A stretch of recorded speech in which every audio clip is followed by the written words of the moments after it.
As you can tell, we are not in Pennsylvania.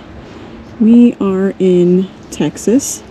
We're currently on Galveston Island, and we're in Galveston Island State Park.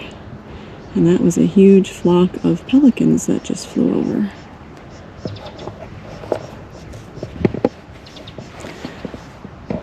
We're out in Texas for a long weekend. We're out here for football.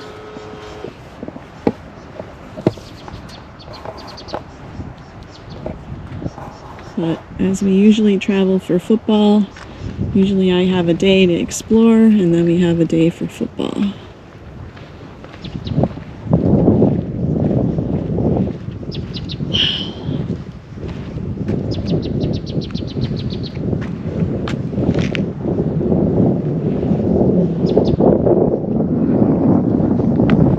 Love it already. Lots of birds. Yes, sir. Oh, this is the Clapper Rail Trail, so then that other one is further down.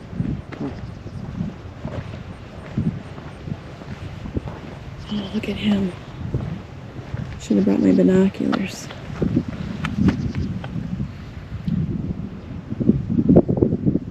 This is unless something's different on here. Yeah, they got it labeled differently. Because they're saying this is the Clapper Rail Loop. And this is where we are here, which is exactly where we said we were. Huh. So this is the Oakmont Loop. And this is technically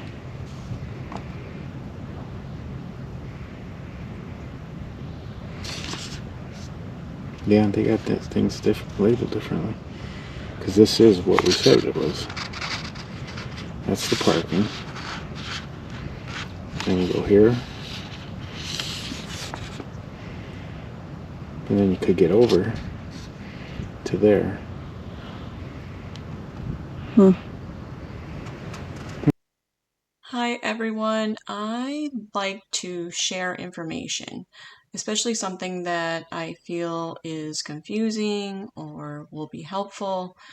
And I just wanted to show you why we were confused when we came to this interpretive sign along the trail. So this sign is showing this loop as the Cara Trail and this loop as the Clapper Rail Loop. When we got to the information gate, the check-in gate at the state park, they handed out paper maps, and I was able to pull that up on the park's website. So you'll see that this loop right here, the Cara on the sign, on the new paper map is called the Oakmont Loop, which was what we were looking for. And we parked right here and we hiked out to this observation tower. And then this loop up here is the Eskimo Curlew Loop, but on the sign it was the Clapper Rail Loop. So this is why we were so confused when we got to this sign. They must have renamed the trails, and this is an old sign. So then when we got out to the observation tower, we were planning to hike out to the statue, but there was like a wooden bridge that crossed this part of the water here to get out there, and that was flooded. And a lot of the trails in this section were flooded because they had had recent rain. So we actually walked down the road and we got onto this connector trail here, the Prairie Trail. So we got on that from the road and we hiked out to the Alligator Loop, and we hiked that loop and then back out to the road and back to the car. We are at one of the observation towers, and as we were driving in, we kept seeing this statue, which is right out in this area right here. And it's actually of an Eskimo curlew.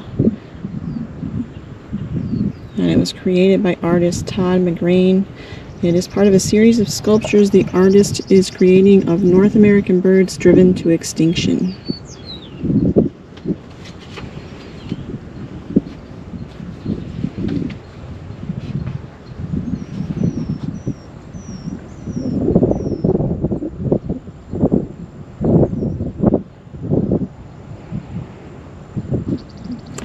There was some rain that went through yesterday, so a bunch of the trails are flooded. So I'm not sure how much we're going to be able to hike. I don't think we're making it across there. Like that little pathway there. I see it, yeah, it's underwater, yeah. Yep. But we've seen a bunch of pelicans already. Ibises, I guess that's the correct plural of an ibis. We saw egrets. A couple of other birds that I'm not really sure what they are.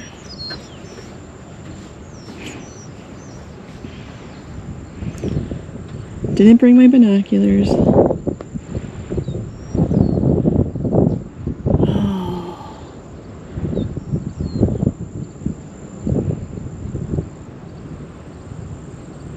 I wonder if those are clapper rails out there. Try to get some pictures with my camera.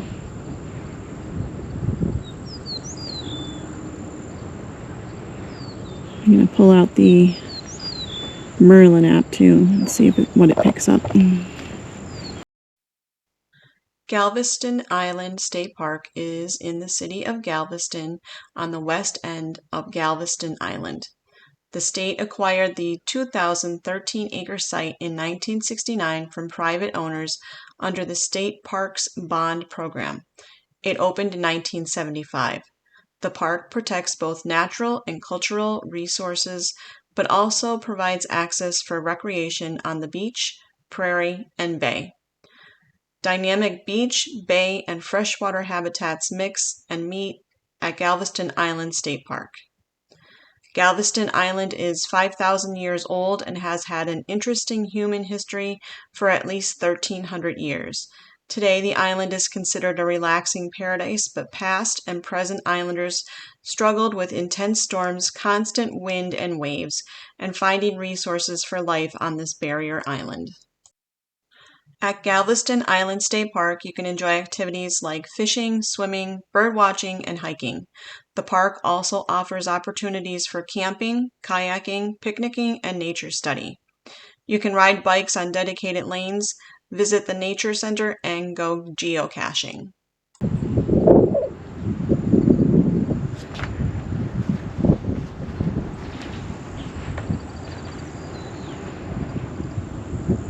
There goes the egret.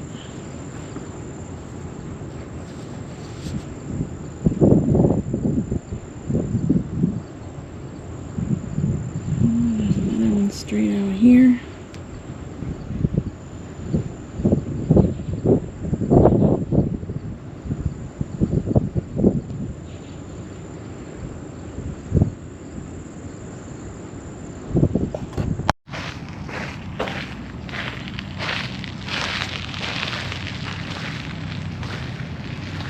Wow.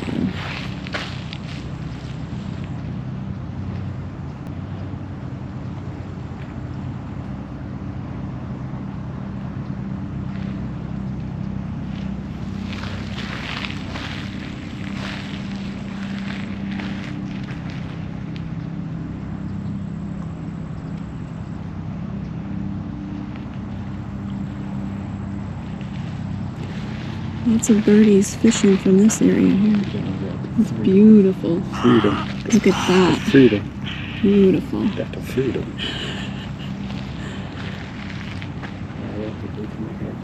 No.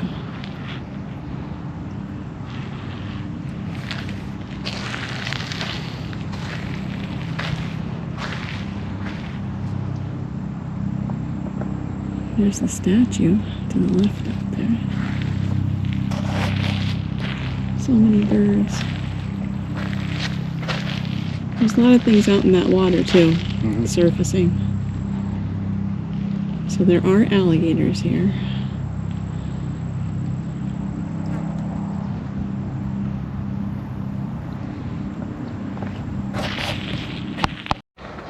Killdeer. They nest in rocks, so they might have a nest here somewhere.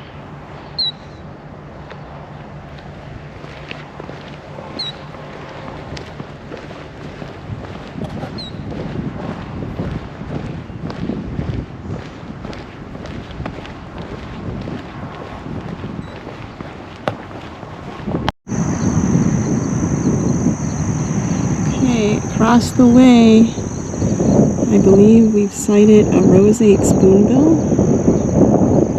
It sure looks like one from here. You can see the pink on its wings.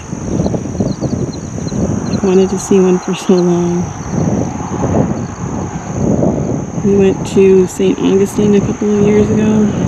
We were in Jacksonville for football, and I was hoping I would see them then. I didn't. I'm sure that's what that is. I can see pink on the wings. And a lifer. I just came across another one that's a lot closer. Oh, I'm so excited. Wanted to see one for so long. We actually had a pair of spoonbills in Pennsylvania, which is very odd. They usually don't go that far north. But I never got a chance to go and see them. There he is! So excited.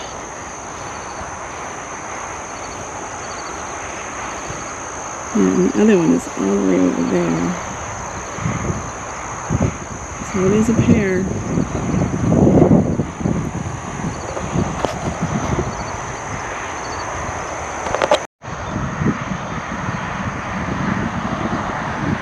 Alright, so we are on the Alligator Loop. This is where we saw the roseate spoonbills. We haven't seen any alligators yet. But we saw the spoonbills. We also saw a bunch of egrets. Tons of pelicans flying over.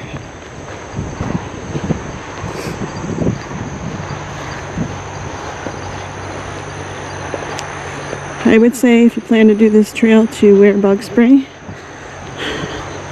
I've lost count how many times I've been bitten by a mosquito. So just a heads up. Alright, we're coming up to this cool bridge. Hopefully we can spot some more wildlife.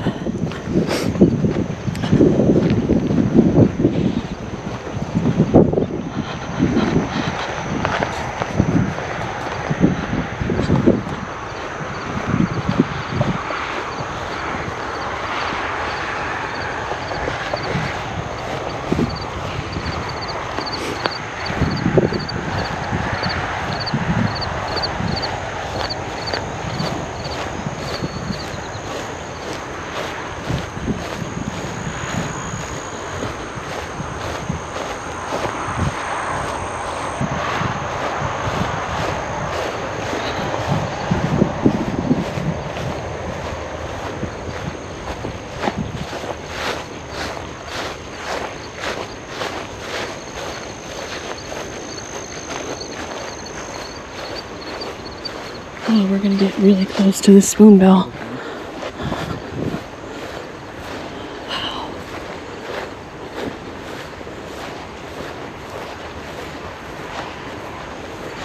Wow.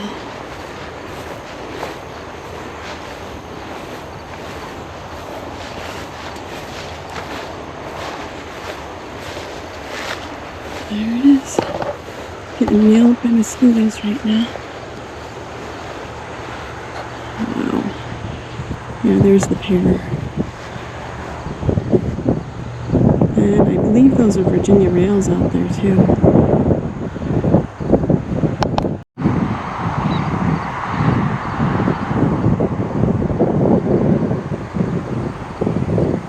So excited.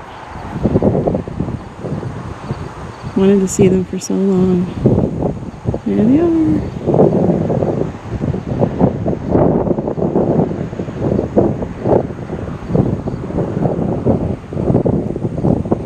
Beautiful. So beautiful. Still haven't seen any alligators, but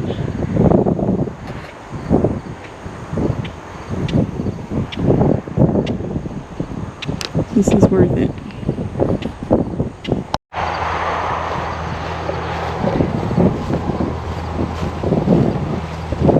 So excited. I know it's birds, and I know that not everyone is a birder, but that was big for me.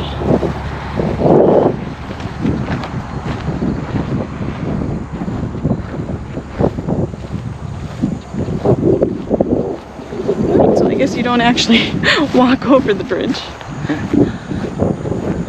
We have some duckies out here.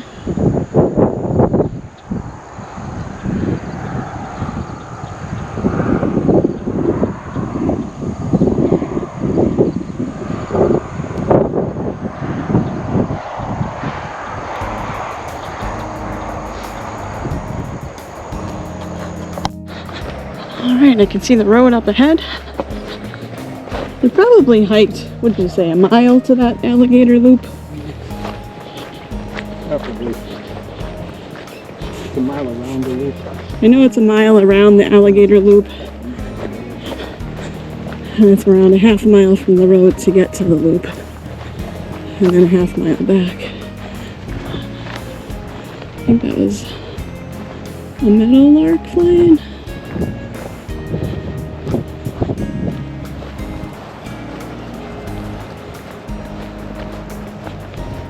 Totally worth it. Got to cross off that leafer.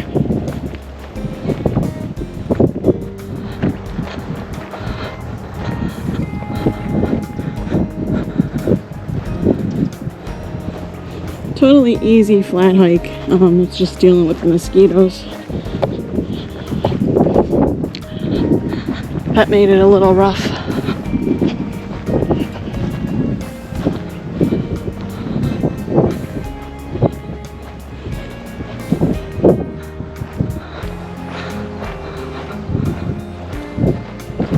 I think that's a meadowlark. Oh, we're starting to get a little bit of raindrops. Today's one of those spotty, off and on rains.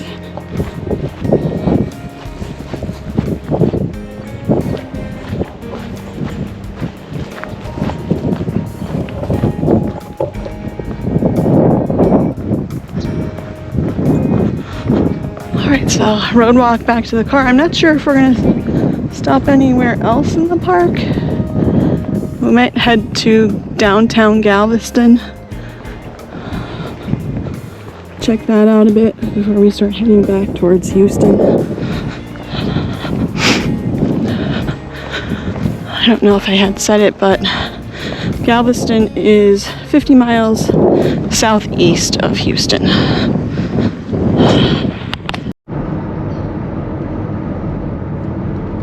So we left Galveston Island State Park and we are making the drive to the Strand, which is Galveston's historic district.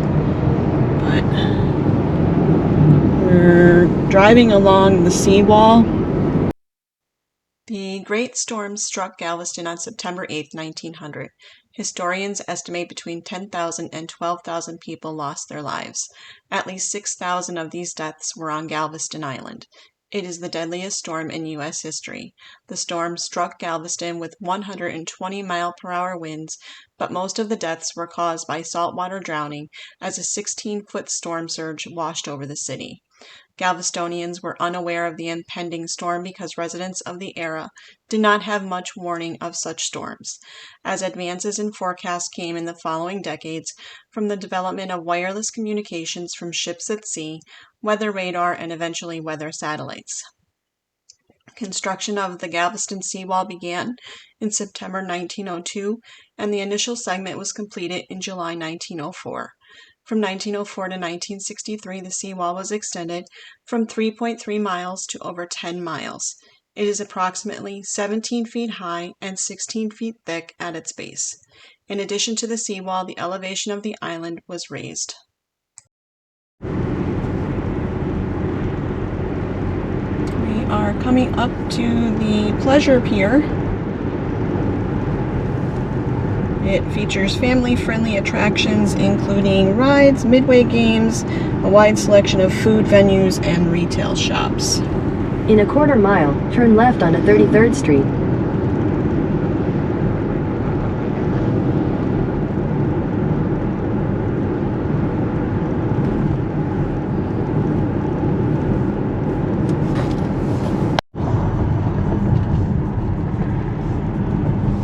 We're coming up to the historic downtown of Galveston. Alright, so this is the historic district known as the Strand. It's known for being a well-preserved 19th century architecture that houses shops, restaurants, museums, and entertainment venues, once called the Wall Street of the Southwest. The district is home to many buildings from the late 1800s, some of which survived the 1900 hurricane.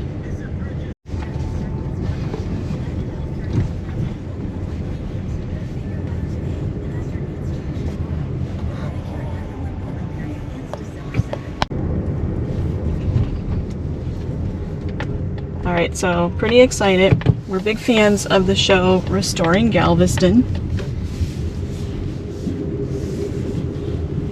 It's with Michael and Ashley Cordray. And it's currently on the Magnolia Network. I think it started on a different network. It was either HGTV or something else. But they restore these 19th century homes in Galveston. And they have a ice cream shop here in Galveston. So we're gonna go in.